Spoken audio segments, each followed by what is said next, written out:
Perekani mitima yanu, ndipo mukhulupirire, adzatsogolera nonsenu opandanso matakadzo.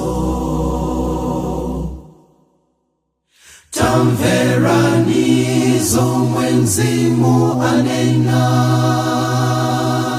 akatenga nonsenu, amatipatsa chigonjetso tikondwelera mwa Yesu. Perekani mitima yanu, ndipo mukhulupirire, adzatsogolera nonsenu opandanso matakadzo.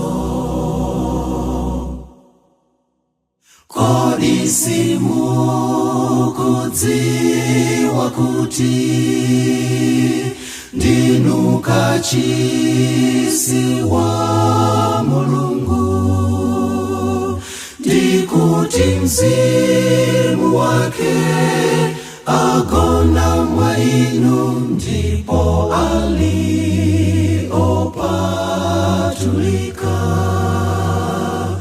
Perekani mitima yanu, ndipo mukhulupirire, adzatsogolera nonsenu opandanso matakadzo.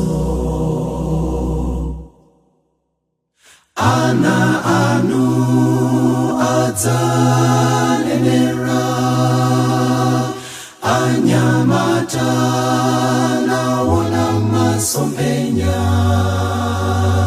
akulu adzalota maloto, ndikadzatsanulira Mzimu wanga. Perekani mitima yanu, ndipo mukhulupirire, adzatsogolera nonsenu opandanso matakadzo. Opandanso matakadzo, opandanso matakadzo.